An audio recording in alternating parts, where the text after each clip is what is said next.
मीर तकी मीर का एक मशहूर शेर है, दिल्ली में आज भीख भी मिलती नहीं उन्हें, था कल तलक दिमाग जिन्हें ताज ओ तख्त का।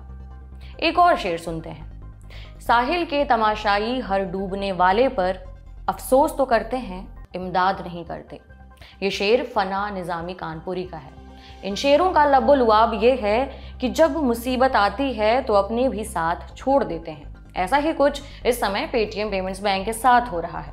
पेटीएम की पेरेंट कंपनी 197 कम्युनिकेशंस ने पेटीएम पेमेंट्स बैंक के साथ दूरी बना ली है। आज के खर्चा पानी में हम इसी पर विस्तार से बात करेंगे। एक्सपर्ट के साथ समझेंगे कि ऐसी क्या मजबूरी थी कि पेटीएम के फाउंडर विजय शेखर शर्मा के लीडरशिप वाली कंपनी 197 कम्युनिकेशंस को ये कदम उठाना पड़ा, और इस अलगाव के क्या मायने होंगे, इससे पेटीएम और पेटीएम पेमेंट्स बैंक को क्या फायदा हो सकता है। इसके अलावा जानेंगे कि जापान के सॉफ्ट बैंक ने पेटीएम में अपनी कितनी हिस्सेदारी बेची है, और ये भी जानेंगे कि दुनिया के जाने माने बैंकिंग समूह यूबीएस ने अपनी एक रिपोर्ट में पेटीएम को लेकर क्या दावा किया है। नमस्कार, मेरा नाम उपासना है और आप देख रहे हैं द लल्लन टॉप का डेली फाइनेंशियल बुलेटिन खर्चा पानी।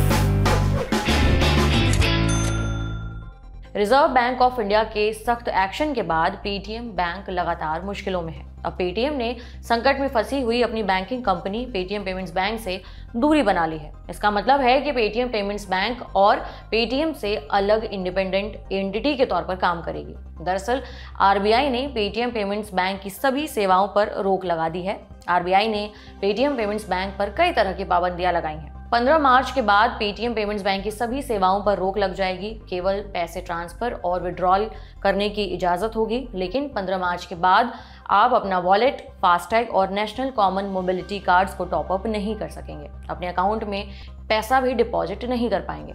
ऐसे में पेटीएम ने अपने पेमेंट्स बैंक से किनारा करने की प्रक्रिया शुरू कर दी है। 197 कम्युनिकेशंस लिमिटेड ने 1 मार्च को एक्सचेंज फाइलिंग में इसके बारे में जानकारी दी।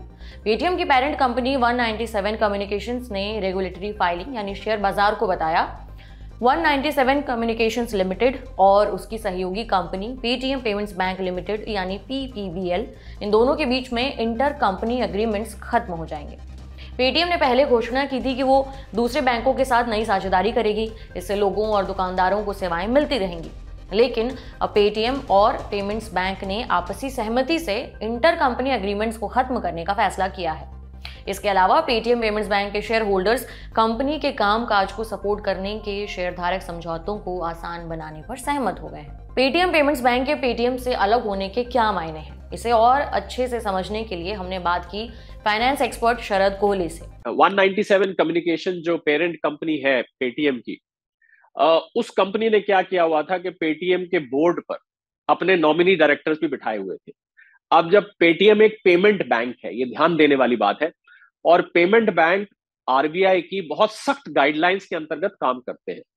उनके कुछ डूज एंड डोंट्स होते हैं। उसमें जैसे उदाहरण के तौर पर एक डोंट होता है कि आप लेंडिंग नहीं कर सकते हैं, आप उधार देने का काम नहीं कर सकते, खाली एक पेमेंट बैंक। अब पेटीएम पेमेंट बैंक ने क्या किया था कि जो डायरेक्टर्स थे उसमें कुछ हिस्सा 197 कम्युनिकेशन का भी था। तो आरबीआई के रेगुलेशंस के हिसाब से, गाइडलाइंस के हिसाब से, आपको जो director, board of directors nominate करने की पावर है, जो share holders, number of share holders की पावर है या क्वांटम ऑफ शेयर होल्डर्स की पावर है, वो उन गाइडलाइंस के अंतर्गत रहती है। इनके बीच में होने की वजह से ये दोनों गाइडलाइंस कहीं ना कहीं वायलाइट हो रही थी, जिसके लिए आरबीआई ने उनको सतर्क भी किया था। और इस वजह से इन्होंने फैसला किया, क्योंकि अब तो जीने या मरने का प्रश्न आ गया। तो जब जीने मरने का प्रश्न आया तो इन्होंने कहा ठीक है साहब, हम इनको हटा देते हैं। अब तो विजय शेखर शर्मा जी बाहर हो गए, 2 नॉमिनी डायरेक्टर्स थे वो भी बाहर कर दिए गए, पूरा का पूरा इंडिपेंडेंट बोर्ड बना दिया गया है कि भैया किसी तरह बैंक को बचा लो, अपने डायरेक्टर्स को एक तरफ कर लो। अब एक्सपर्ट से ये भी समझते हैं कि इससे पेटीएम और पेटीएम पेमेंट्स बैंक को क्या फायदा या नुकसान हो सकता है। मुझे लग रहा है कि कंपनी की साख बचाने में कुछ हद तक मदद मिल सकती है। मैं मिल सकती है को इन्वर्टेड कॉमर्स में डाल रहा हूं, क्योंकि किस प्रकार पेमेंट बैंक के कस्टमर्स इस पर रिएक्ट करेंगे आगे, ये तो समय बताएगा। पर कुछ हद तक साख बचाने की कोशिश की गई है। देखिए, बहुत बड़ी एक कमी जो नजर आई कि पेमेंट बैंक को, जैसा मैंने कहा, उधार देना अलाउड नहीं है, परंतु ये पेमेंट बैंक क्या कर रहा था कि 197 कम्युनिकेशन के थ्रू, हम सब जानते हैं पेटीएम पेमेंट वॉलेट और पेमेंट बैंक सब एक साथ जुड़ा हुआ था, जबकि ये अलाउड नहीं होता है। और इसके जोड़ने के थ्रू वो एक बीएनपीएल करके स्कीम चला रहा था, बाय नाउ पे लेटर, यानी कि आप उधार देने का काम कर रहे हैं, जबकि पेमेंट बैंक को ये पावर नहीं है। तो अब ऐसा करने से आरबीआई की जो गाइडलाइंस है वो पूरी की पूरी काबू में आ जाएंगे, या यूं कहूं कि कंप्लायंस इनकी पूरी हो जाएगी, जिससे कि आरबीआई इनका लाइसेंस जारी रख सके। इनकी कोशिश यही है कि किसी तरह हमारा लाइसेंस परमानेंटली सस्पेंड ना हो और बैंक चलता रहे कि भैया हमने जो गलतियां आज तक करी हैं उनके लिए माफी चाहते हैं, आगे से हम आपकी बात मानेंगे, अब हमको छोड़ दीजिए, हम सब ठीक कर देते हैं। बस यही इसका मुझे इंटेंशन नजर आ रहा है। पर अगर ये सुधार कर लेते हैं और इस सुधार को रिजर्व बैंक स्वीकार कर लेता है, और तीसरी और आखिरी बात कि अगर कस्टमर्स इस नए पेटीएम को, या मैं यूं कहूं कि एक लॉ अबाइडिंग पेटीएम को अगर कस्टमर स्वीकार कर लेते हैं, तो शायद फिर वापस उसके कस्टमर्स जो छूट गए हैं वो दोबारा आ जाएं। लोगों का विश्वास जो पेटीएम पे से उठ गया है वो शायद रीस्टोर हो जाए। यही कोशिश है, यही प्रॉफिट में दर्शाएगा आने वाले समय। आरबीआई की तरफ से पेटीएम बैंक पर कार्रवाई के बाद से पेटीएम के फाउंडर विजय शेखर शर्मा ने इसी हफ्ते 26 फरवरी को पेटीएम पेमेंट्स बैंक के बोर्ड से रिजाइन कर दिया था। वो बैंक के part time non executive chairman थे। उनके इस्तीफे के बाद बैंक का नया बोर्ड बनाया गया है।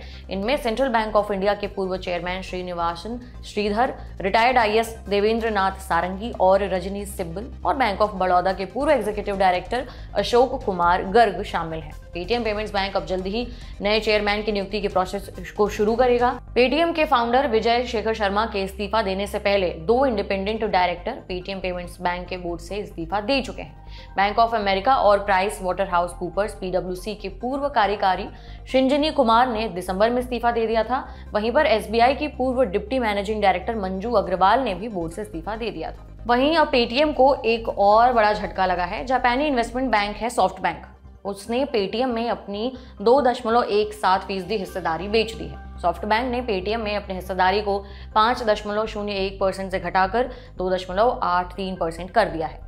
पेटीएम की ओर से स्टॉक एक्सचेंज फाइलिंग में बताया गया है कि सॉफ्ट बैंक ग्रुप की कंपनी एसवीएफ इंडिया होल्डिंग्स ने 1,27,84,787 शेयर बेचे हैं। पेटीएम के संस्थापक विजय शेखर शर्मा के पास पेटीएम पेमेंट्स बैंक की 51% हिस्सेदारी है, जबकि शेष 49% हिस्सेदारी 197 कम्युनिकेशंस लिमिटेड के पास है। हमारे सहयोगी प्रकाशन बिजनेस टुडे में छपी रिपोर्ट के मुताबिक पेटीएम की जो पेरेंट कंपनी 197 कम्युनिकेशंस लिमिटेड है, उसके शेयर गुरुवार 29 फरवरी को शुरुआती कारोबार में दबाव में नजर आ रहे थे। इस गिरावट के पीछे का कारण था जापान की सॉफ्ट बैंक। हालांकि 29 फरवरी को पेटीएम के शेयर कारोबार खत्म होने तक करीबन 2% की तेजी के साथ बंद हुए थे, लेकिन 1 मार्च को पेटीएम के शेयरों में जोरदार उछाल भी देखा गया। शुक्रवार को पेटीएम का शेयर 5% की बढ़त के साथ 423 रुपए 45 पैसे पर बंद हुआ। इस बीच स्विट्जरलैंड के मशहूर बैंकिंग समूह यूबीएस ने अपनी एक रिपोर्ट में दावा किया है कि आरबीआई और national payments corporation of India यानी एनपीसीआई की मदद से पेटीएम अपने ज्यादातर कस्टमर बेस को बचाने में सफल हो जाएगी, मगर पेटीएम के मर्चेंट और कस्टमर बेस में करीबन 20% की कमी देखने को मिल सकती है। यूबीएस ने कहा कि हमें उम्मीद है कि वित्त वर्ष 2025 में कंपनी के राजस्व में 2% की गिरावट आ सकती है। बताते चलें कि बीते 31 जनवरी 2024 को रिजर्व बैंक ने पेटीएम की banking unit Paytm payments bank की सेवाओं को बैन करने का आदेश जारी किया था। इसके लिए डेडलाइन पहले 29 फरवरी तय की गई थी, जिसे बाद में बढ़ाकर 15 मार्च 2024 कर दिया गया है।